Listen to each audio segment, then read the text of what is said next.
Lesson day to you. So our next chapter is all about perception. So perception has been already been tackled in previous subjects and other topics regarding psychology.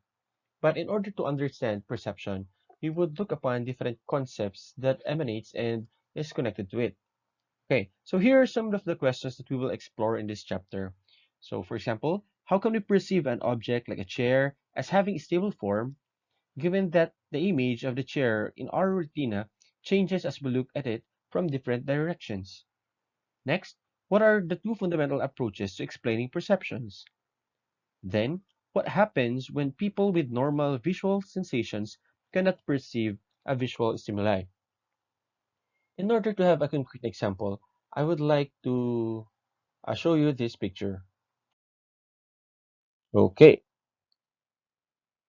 so believe it or not, so this is our next slide. So if you encountered a Tyrannosaurus Rex or T-Rex, would standing still save you? So based on some movies such as the Jurassic Park, no, Tyrannosaurus Rex are not able to see objects when they are in still or not in motion. One protagonist in the movie says, or yung isa sa mga bida doon, ang sinasabi na maging safe ka as long as hindi ka gagalaw. Dahil daw yung T-Rex, nadedetect niya lang daw yung prey niya kapag gumagalaw ito. Well, pwede namang tama siya pero pwede rin hindi. Because as it turned out, T-Rex had excellent binocular vision. So ano ba yung binocular vision? Yung vision field ng bawat mata niya na pinagsama para ma-achieve yung depth at saka yung perception. Sabi ng mga researchers, no, ah napag-aralan nila na yung several ulo ng mga dinosaur ay sinubukan nilang i-reconstruct or yung skeleton mismo ng T-Rex, sinubukan nilang i-reconstruct na nilagyan ng muscle kaya nabuo itong shape na ito. And based on their reconstruction, no, nalaman nila na 13 times daw better ang paningin ng isang T-Rex kaysa sa human. Comparing sa human, even yung mga eagles natin, for example, yung bald eagle natin, they can only see 3.6 times better than human. So, yung excellent vision daw ng T-Rex ay dahil sa kanyang malaking binocular range, which is the area that can be seen by both eyes at the same time. In addition, over time, T-Rex's snout become longer. Its cheeks grew thinner, and as not to obstruct the view, its eyeballs got bigger. So if you could see, dyan sa T-Rex, yung mata niya, no? Yung mata mismo ng T-Rex, merong parang part dito na merong somewhat curve or palalim dito, no? So yun pala yung nakatulong at nakaka-enhance ng kanilang vision din, no? So this change all help T-Rex to have an excellent three-dimensional vision. So with that fact, no, probably hindi tayo masasave in case man may T-Rex pa by this time, no, ng pag-stand still or hindi paggalaw. Baka mas lalo lang mapasama. Okay?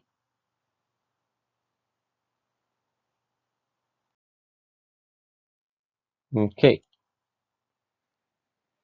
So as we are studying this chapter, and try to imagine you are looking outside the window of Manila or great cities in Philippines. So makikita natin doon yung mga high-rise building, yung mga skyscraper, no? Na even though hindi naman sila ganun milya-milya yung layo, no, maliit sila sa ating paningin.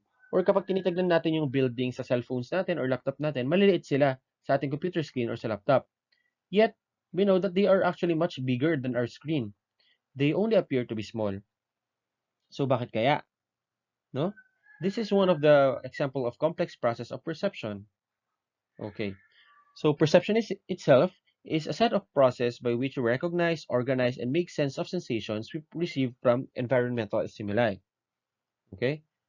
So perception encompasses many psychological phenomena. So it is the way we interpret the sensations and therefore make sense of everything around us. Okay. So from sensation to representation.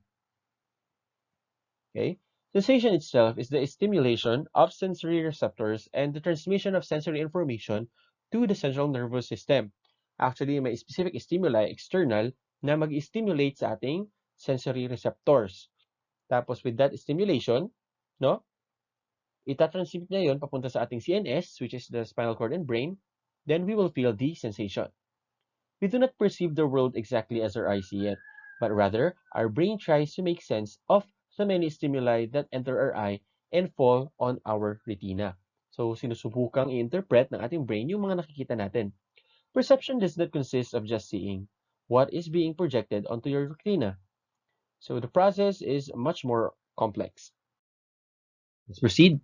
So as you can see here, the pictures show same two high-rise building in Boston from two different perspectives. The first picture in the left, no, we can see here that the two buildings look about the same size, as they in fact are. So the image in the right naman, no, their image on the retina makes them seem to be different in height, and it's only through further processing that we can pinpoint that they are actually the same size. Okay, so let's proceed to some basics of perception. So, in his influential and controversial work, James Gibson provided a useful framework for studying perception. So, he introduced the concept Gestalt, or external object, informational medium, proximal simulation, and perceptual object. So, for us to understand, let us proceed to the next slide. Okay, Gestalt, as by definition from Gibson, is the object in the external world. Informational medium is reflected light, sound waves, chemical molecules, and tactile information. If you would look upon the term itself, there is a medium o ito yung channel, no, or pinagdadaanan nitong mga information such as light, sound waves, chemical molecules, and tactile information. Next, proximal stimulation. So with the information medium, so comes into the contact with appropriate sensory receptors, no, ito na yung tinatawag nating near stimulation or proximal stimulation. Then, perceptual object. So, perception occurs when this is created in you that reflects the properties of that external world. So, kapag may nakita tayong specific bagay, for example, sa vision natin, may nakita tayong red apple, no? It is a far object, no? Yung reflected light ang ating informational medium, no? Kapag yung information na yon ay nakarating na sa ating sensory receptors, which is very fast, no? Mas mabilis pa sa blink ng eye, no? Then we will identify that the perceptual object is the apple. To further understand, so these are the examples in the different senses. So vision, ang modality natin ay vision first. Ang distal object natin ay grandma's face, so yung mukha ni Lola.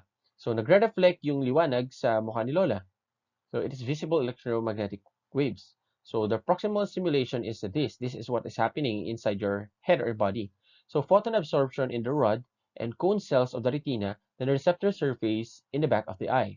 So makita natin ang perceptual object ay face. Next, audition sound or auditory sound, a falling tree. So sound waves is generated by the trees fall. Sound wave is conduction to the basilar membrane, the receptor surface within the cochlea or the snail-shaped part of our inner ear. And the perceptual object is the falling tree. Next, we have the olfaction, smell. So for example, may binibake or fry na bacon, longganisa, or hot dog. So the molecules received by the frying bacon goes in your olfactory organ, which is the nose. So molecular absorption in the cells of the olfactory epithelium, receptor surface in the nasal cavity. So ang perceptual object natin is the bacon or the food being fried. Next is gustation or the taste. Ice cream ang ating distal object, and molecules from the ice cream both released into the air and dissolve in water. Okay? So molecular contacts with taste buds and receptor cells on the tongue and soft palate combined with the olfactory stimulation. So makikita natin dito na yung olfactory ay may connection sa ating gustatory. So kaya may factor minsan kapag medyo meron tayong colds or sipon, no? Mahina rin yung ating panlasa dahil kinakailangan ng ating gustatory sense yung molecules na nagdissolve sa air at sa water. And lastly, the touch. So this whole object is a keyboard or computer keyboard. So mechanical pressure and vibration at the point of contact between the surface of the skin and the keyboard, the medium. Then the proximal stimulation is the stimulation of various receptor cells within the dermis, the innermost layer of the skin. and the perceptual object is the computer keys. Okay, let's proceed. So we never can experience through vision, hearing, taste, smell, or touch exactly the same set of stimulus properties we have experienced. Maybe because meron silang different intensities. Or pwedeng, no, yung exposure to that specific stimulus will also change the way we experience or interpret things. So given the nature of our sensory receptors, variations seem to even necessary for perception. That's why kapag meron tayong mga ulam, ma-identify natin minsan kung meron bang nasobrahan or nadagdagan. For example, nasanay tayo sa lasa ng, for example, bulalo, no? Which is beefy in flavor, delicious umami, no?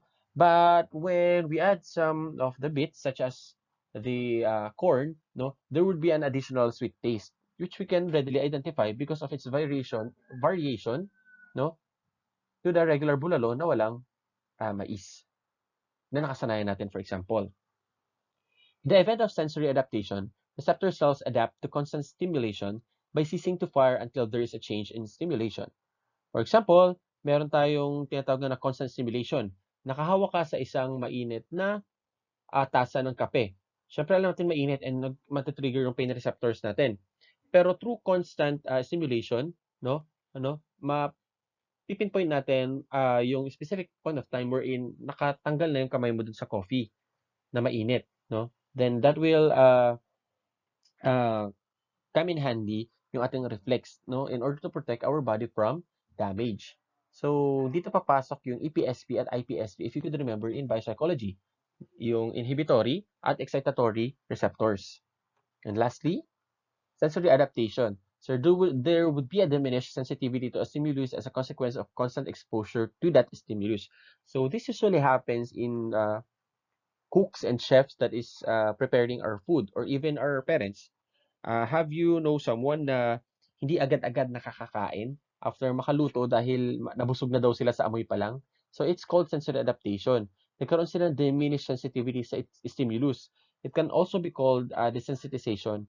Yung tipong ang tagal mong na-expose sa amoy ng niluluto mo, parang wala ka pa ganun kagana na kumain ka agad-agad, no? Because of that constant exposure to the stimulus. Desensitize ka. Desensitize rather. So constant stimulation of cells of the retina gives impression that image. Okay, so we have here what we call the Ganzfeld effect. Ganzfeld. So the word Ganzfeld is a German word which means complete field. So it is a phenomenon of visual perception caused by staring at undifferentiated and uniform field of color. Okay, so it is an effect caused by sensory deprivation when your mind is deprived of sight and sound often, it will cause hallucination. So, paano yun? Dito sa nakita nating picture, ang ginawa dyan ay nag-cut siya ng ping pong balls into two halves using, or pwede ka rin kayong gumamit ng ganito na plastic spoon yung gagamitin. So, paint them uniformly in red or go in a red light room or in a red room. For example, so making sure that there are no streaks, so you are really have one uniform field of color. So, put the ball halves of the spoon in your eyes so that your eyes are completely covered. Then gaze toward a light source for a few minutes. At some point, your perception will change from color red to gray because your cells have adapted to constant stimulus. Some people have also perceived hallucinations and experienced alternate state of consciousness when exposed to a Gans field. Okay, so this can also be experienced, no? For example, yung phone ninyo ay Samsung, yung mga ibang phone na bago, may tinatawag silang AMOLED, super AMOLED screen, no? And with that screen, no, mas punchy yung colors. So, kapag tinry yung tumingin sa screen ninyo na may isa lang na color na very bright, no? And bigla kayong lumingon sa other field or other part ng house ninyo, for example, makikita nyo na yung kulay ng makita sa paligid ay nag-a-adjust, no? Medyo malamlam at hindi yung exact colors nila. Also, when you try to go outside na sobrang liwanag, tapos bigla kang pumasok sa room ninyo or sa bahay ninyo na madilim, no? Hindi pa unti-unting nagsisink in yung color ng mga bagay dun sa room. Nag-a-adjust pa sila. Ang tawag doon is Ganzfeld effect. Okay? So here, seeing things that aren't there. So try to pause this video. So try to identify what is in the video or the picture that you are seeing in your screens. So do you know what it is? Okay, so this image is called the Dallenbach's cow. Yes, there is a cow in the image. So, what do you learn about your own perception by trying to identify object staring at you from this photo? So, kung una, yung iba napansin na yung cow, siguro merong iba sa inyo na hindi agad-agad napansin na may cow. At hanggang ngayon, meron pa rin sa inyo na hindi nakikita kung nasaan yung cow. Natin, there are things that we see that aren't there or ano naman talaga. So, percept is a mental representation of the stimulus that is perceived. So, sir, saan po yung baka? Ayan po siya. So, that is the head part of the cow. Okay. So, meron din tayo ditong tinatawag na elusive yung next image natin. So, you can easily see the triangles in this figure or the triangles are just illusion. Meron ba talagang triangles? Tingnan natin. Okay. So, tingnan natin yung mabuti, no? Makita natin na merong somewhat differentiation regarding the triangles. Makita naman natin may triangle sa labas or may triangle sa loob. So the existence of perceptual illusion suggests that what we sense is not necessarily what we perceive. So our minds must be taking the available sensory information and manipulating that information somehow to create mental representations of objects, properties, and spatial relationships within our environment. So yung nakita natin picture kanina, no, may triangle, no, nag-create yung brain natin ng connecting lines para ma-form yung triangle. Kahit wala naman talagang triangle doon. So how does our visual system work? Okay? So, para mas maintindihan natin, no? So, we have here the parts muna. The basic parts of the visual system are the eyes. We have here the cornea. So, a clear dome that protects the eyes. So, the pupil is the opening at the center of the iris that admits light waves into the eye. The vitreous humor, a gel-like substance that comprises the majority of the eye. The retina, the film of the eye where electromagnetic light energy is converted into the neural electrochemical impulses. And the optic nerve that transfers visual information from the retina to the vision centers of the brain in electrical impulses. Okay, so fovea is the most sensitive part of the retina, which is the center for the clearest vision. So ganglion cells, the first layer of neurons whose axons form on the optic nerve.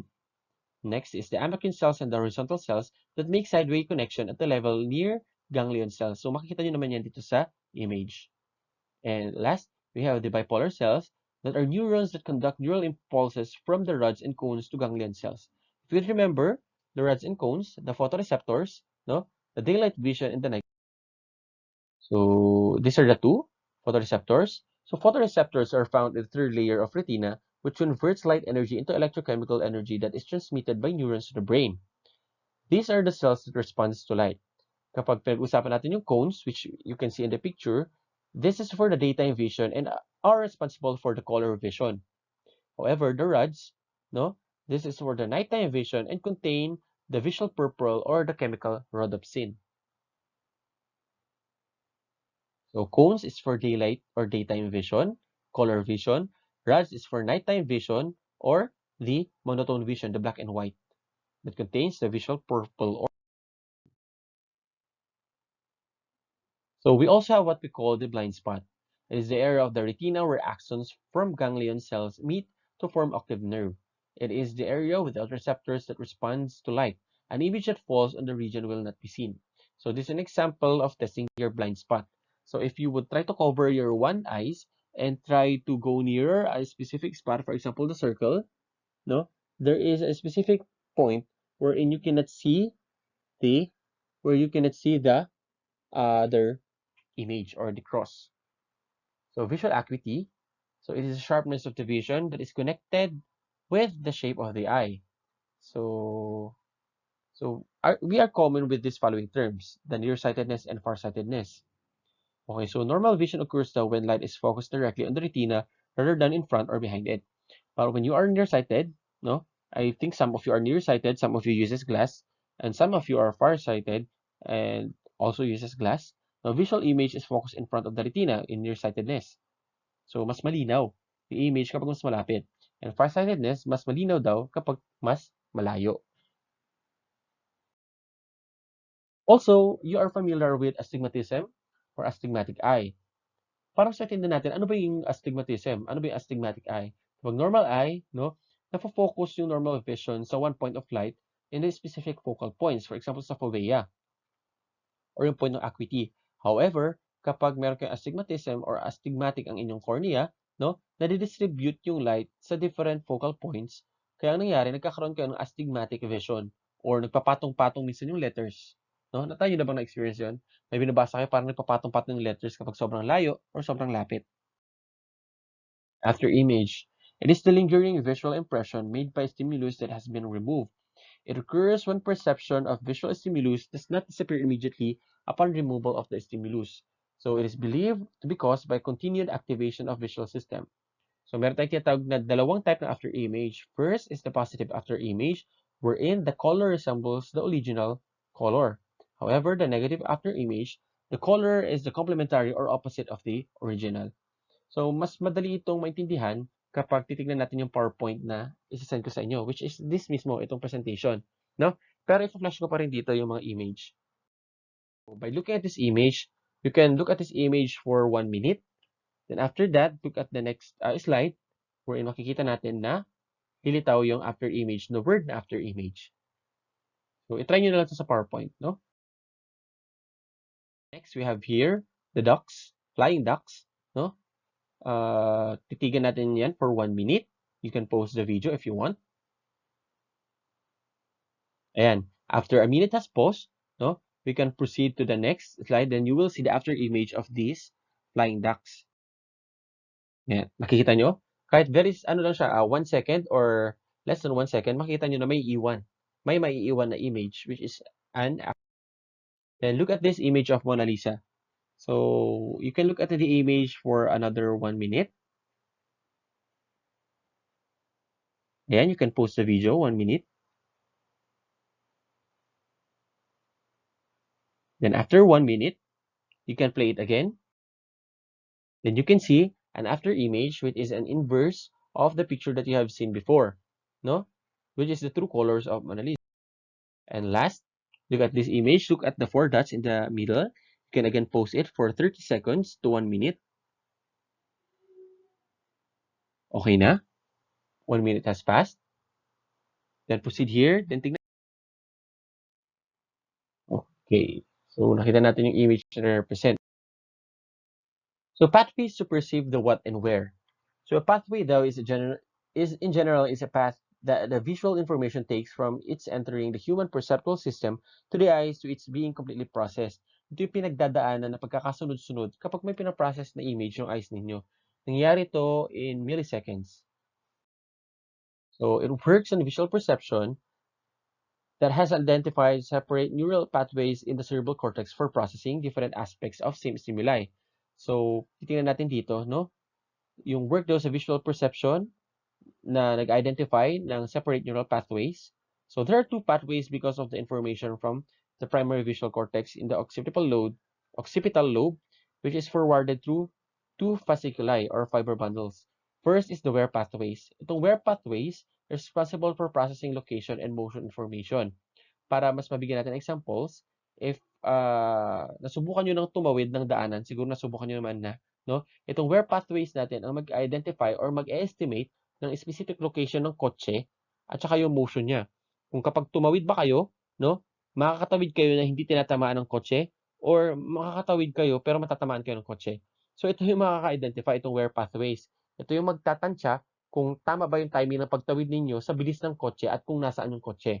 Location and motion. Even yung sa sports, no? Yung sa basketball, for example, kapag pinapasa sa inyo yung bola, no, itong where pathway ang mag-identify kung saang specific part, no, may papasa yung bola at anong specific bilis ng kamay mo para saluhin yun. Even in badminton and other games, sports rather. So what pathways naman daw ang responsible sa pagpaprocess ng color, shape, and identity ng visual stimuli, no? Para ma-identify natin, for example, kunin mo nga yung tuwalya na nakalagay sa cabinet, sa tuktok, bandang kanan, sa kaliwa ng mga punda sa ilalim ng tulay, yung mga ganun. So ma-identify mo with that what pathway, yung color, yung shape, at ang visual stimuli kasama ng where pathway sa location niya. So approaches to. So meron daw dalawang approaches ang perception. May tinatawag na bottom-up theory muna. Ito yung mauna. So it describes the approach where the perception starts with the stimuli. sensory input whose appearance you take through your eye. So, from stimuli, no, papasok sa eye, saka natin i-interpret. For example, may nakita tayong design. Nakita natin, then later on, kapag titignan natin mabuti, pangit yung design. Then we also have the top-down theories. Perception is driven by high-level cognitive processes, existing knowledge and prior expectations then influence perception. Your knowledge or expectation influence the perception. For example, kapag makakita tayo ng abstract painting, siguro sabihin natin, hindi natin maintindihan. Pero yung may knowledge na with regards painting or abstract, mas ma-appreciate nila yon, no? Kasi meron silang existing knowledge prior to that, no? Na naka-influence sa perception. Napakaganda, no? Makita mo dito yung ambiguity, yung mga ganyan, no? Makita dito yon sa ating two types of perception, which is the top-down theories and the up theory. Okay? Let's proceed.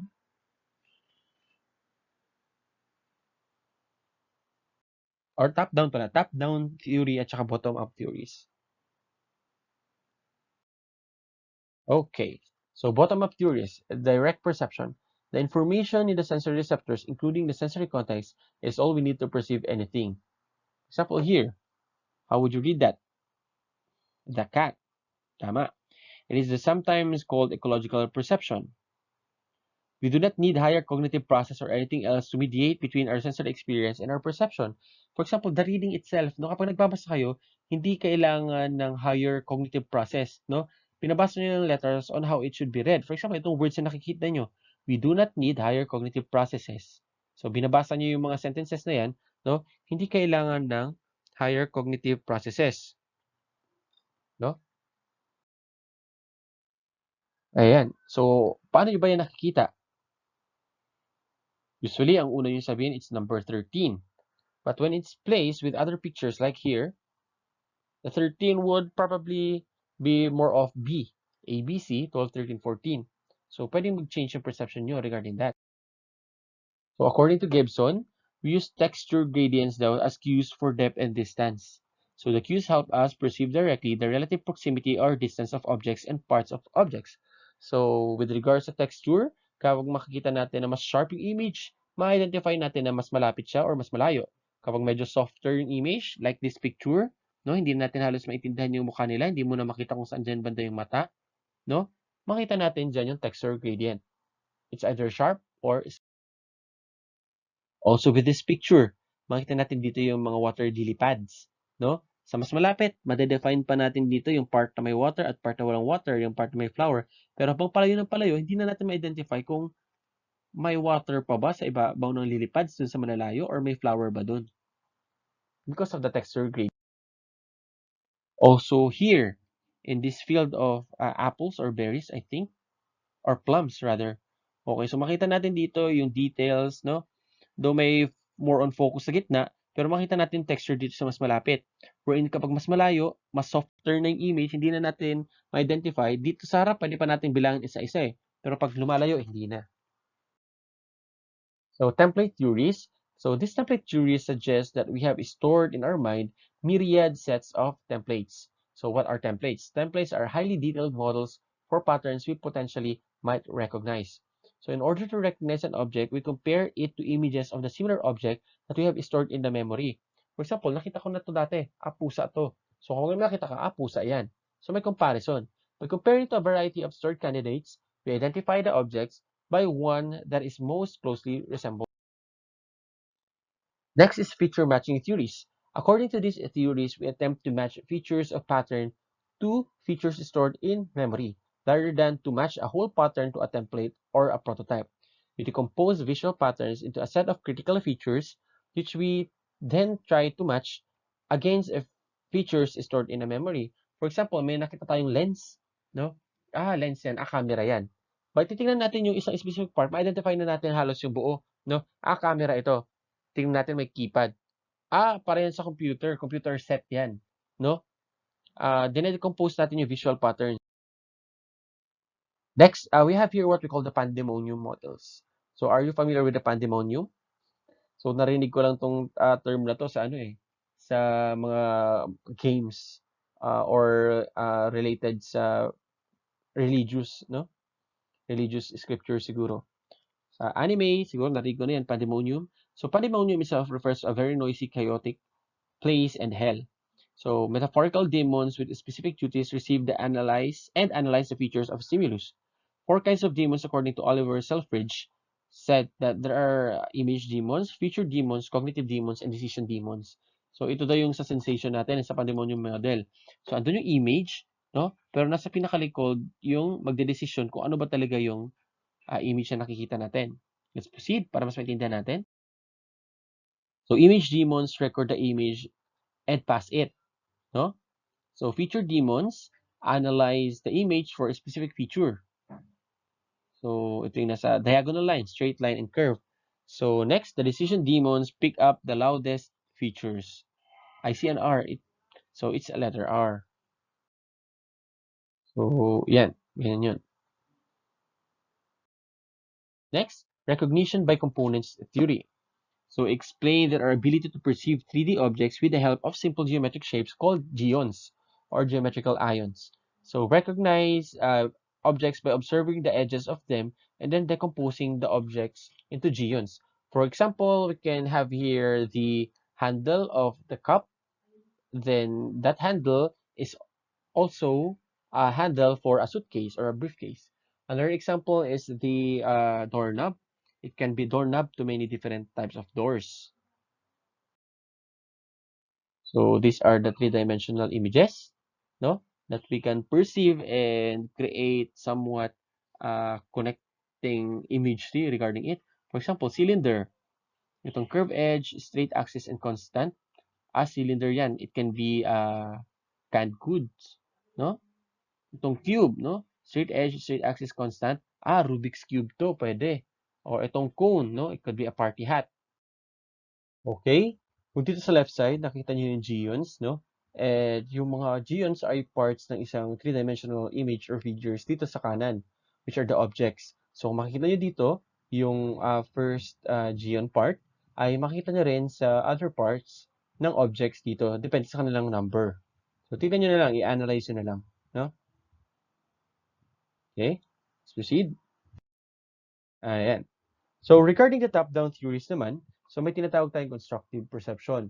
So, the perceivers builds constructs which is a cognitive understanding of a stimulus. Okay. So, the perceivers uses sensory information as the foundation for the structure, but also uses other sources of information to build the perception. So, it is also called as intelligent perception because it states that higher order thinking plays an important role in perception. So, kung titignan natin mabuti, no, yung perceiver daw, so ginagamit niya yung sensory information. Yun yung naging foundation niya para mabuo niya yung kanyang perception.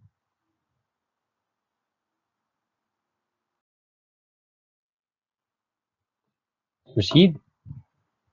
Okay. Perception is reciprocal with the world we experience. Not only does the world affect our perception, but also the world we experience is actually formed by our perception. So, may factor yung ating perception sa in-experience nating world. An interesting feature of the theory of constructive perception is that it links human intelligence even to fairly basic processes of information or perception. What you perceive is shaped at some level by what you know and what you think.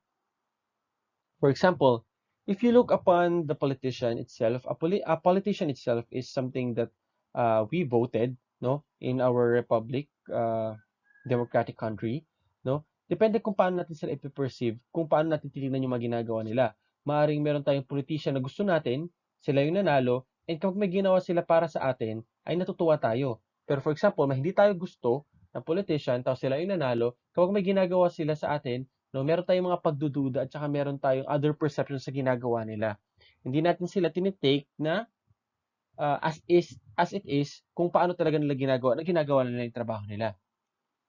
So the viewpoint of constructive or intelligent perception shows the central relation between perception and intelligence. So titignan dito yung connection between these two. How you perceive what is already stored in your mind or the level of intelligence you have. We do not perceive simply in terms of what is out there in the world, but rather we perceive in terms of the expectations and other cognitions we bring to our interaction with the world. So may factor lagi, no? Kung paano natin yung cognize or paano natin pinaprocess sa ating isip yung mga napaperceive natin or nakikita natin dun sa mundo. Now we proceed to the perception and objects and forms. Perception of objects and forms. So, paano ba natin pinaperceive ang mga bagay-bagay? Pinaperceive ba natin to sa bilang isang viewer-centered or nakabase sa atin or in an object-centered way or nakabase dun sa piniperceive nating bagay? Kapag tayo ay nagtingin sa kahit na anong bagay sa paligid natin, paano ba natin ito piniperceive? Piniperceive ba natin yun as something na connected sa atin or piniperceive natin sa actual structure nun? So, puwede rin namang ang pag-perceive natin dun ay mas objective way, 'no, na independent siya kung paano siya nag-a-appear at the right moment or at the exact moment. So, i-examine natin 'to sa susunod pa nating mga, slides. So, in early 20th century, Gestalt approach was developed. So, it is useful particularly for understanding how we perceive groups of objects or even parts of objects to form integral whole. So, yung mga founder nito, no, sila Max Wertheimer, Kurt Koffka, and Wolfgang Kohler, and ay nagbase sa notion na the whole is greater than the sum of its parts. Ito yung binanggit ko sa inyo nung last time. Okay? So, ito sila. Okay. So, meron daw tayong tinatawag na overarching law, which is the law of pregnance, which states that we tend to prefer and recognize things which are simple and clear rather than complex and awkward. So, mas gusto daw natin yung mga simpleng bagay kaysa medyo awkward at saka complex, no? That which is distinct stands out, while that which is less clear may not be noticed. Okay? So, form perception. So, form perception is the process by which sensory stimuli are organized into meaningful shapes and patterns. It is our ability to recognize objects. Okay. So, let us look at the basic laws of form perception. Okay. So, the principle of figure-ground relationships or reversible figure. So, this principle states that in perception, primary target is selected as the figure against a background. So, kung dito titingnan natin, no, meron tayong tinatawag dito na principal figure. So, which is the chalice. So, it's also called reverse figure because they can be seen in two equally plausible ways. But if you look in the background, it can be another figure, which could be a face of a man facing each other. So, next. So, how do you see this image? Paano nyo ito nakikita?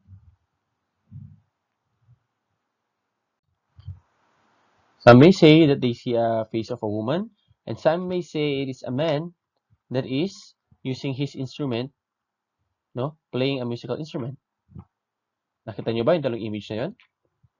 Okay, here's another. So what do you see here? A face of an old woman with its mouth here, or a face of an image of a female that is looking backwards. Depende kung paano nyo ipaperceive or ano yung unang perception na pumasok sa inyong isip. So here, so another beams. So makikita nyo, no? Na merong mga different image na form. So, kung titingnan natin yung beam, yung white part, no, they are different beams. Pero kapag titingnan natin yung kanyang backward, yung part na darker, makita natin it could be an image of a person with a shirt, no, na facing each other's two. Okay, here. So, ano ba ang nakikita natin dito? It could be perceived in two ways. So, first, it could be a bird, no, with its beak on the left, or it can be a rabbit with eyes on the right and ears on the left. Nakikita niyo ba yung dalawang image? Proceed. Okay, so let's start with the law of proximity. So, according to this law states that items closest to each other are perceived as a whole. For example, para tong scatter graph Kung makikita niyo mas scattered sila, ibig sabihin, they are not grouped to one another. But if they are with each other, they are closely connected, or they are close enough with one another, they can be perceived as a whole. So you can form a shape here. Next, the law of similarity. This law states that the items that are most closely resemble each other are perceived as units. Ulitin ko, this law states that items that are most closely resemble or most closely resembles each other are perceived as units. For example, these are all squares on the left, then followed by all circles, then they are resembled as or perceived as units. Next, the law of continuity. This law refers to the tendency not to break the continuous flow of a line, pattern, or design in the perceptual awareness. So, kung makita natin, no, it could be straight lines na merong parang mga branches, but because of the law of continuity, no, we can see that it's still a continuous flow of line, probably. Nagkahiwalay lang sila pero it's a continuous pattern or design. Next is the law of closure. No, napakahalaga nitong law of closure. So in the law of closure, items are perceived as complete units, may be interrupted by gaps, no? And we tend to fill the gaps or close the figures we perceive. But we can see the whole image even though there are gaps. If you are familiar or if you could still remember the connect the dots, no? Connect the lines, no? Similar to law of closure yan. Yung mga image na kinoconnect-connect yun, bata kayo. Okay. So, ano naman tawag dito? Ganun din. So, law of closure. So, we can identify this as a circle or a circular ball, no? A soccer ball, specifically, no? Because of the law of closure. And the panda too. So, next is the law of common faith. This highlights the facts that various stimuli that appear to be moving together are seen as bound together in a particular way. Though kahit hindi naman lahat sila ay magkakadikit, no? But they seem to appear to be moving together, no? They are bound together in particular way. This is the law of common faith. There are various stimuli, no? Merong tatlong babae dyan. But they seem to be moving together, like forming a dance. Also here, so makita niyo yung flux ng bird na lumilipad. Kahit alam yung uh, because of the fact that they are flying and they have the movements, no, and they are all flying in one another, no, they have the law of common faith. So we have what we call the perceptual constancies. Perceptual constancy is the tendency for perception of objects to remain relatively unchanged in spite of changes in the sensation. It means that we typically perceive objects as having a constant shape, size, and color, no matter what angle we view them, how far away from them are we, or how far we are from them, or other delighting conditions we see them. For example, we have here the shape constancy. It refers to the tendency to perceive objects as the same shape no matter what angle you are viewing, and thus the real image is. So kahit naka-side view yan, ang sasabihin natin shape ng isang circle ay circle. Ay ng isang coin rather ay circle. Circular. So size constancy. This is referred to the tendency to perceive an object as relatively stable in size regardless how close or far it is from the perceiver. So kahit magkalayo sila, no, makita pa rin natin sa or ma-perceive natin sila, they are similar in size. This also gives the example of the two buildings, no, in the Boston, that in different perspective, one seems to be more smaller than other. We also have the color constancy. It refers to the tendency to perceive the colors of the familiar objects as same regardless of the conditions of elimination. No? Kahit yung isa may darker part, yung isa ay nasa lighter part, alam natin na or alam natin at mapiperceive natin na ang kanilang color ay pareho. So may factor dito yung light. So next is also with the light, the brightness constancy. It is a perceptual bright process that makes an object maintain a particular level of brightness despite changes in the amount of light reflected from it. Probably with similar to the uh, mm, shirt that we are wearing, no? Mm-mm. And also the pants or slippers, no? Maintained pa rin yung ating perception doon, no?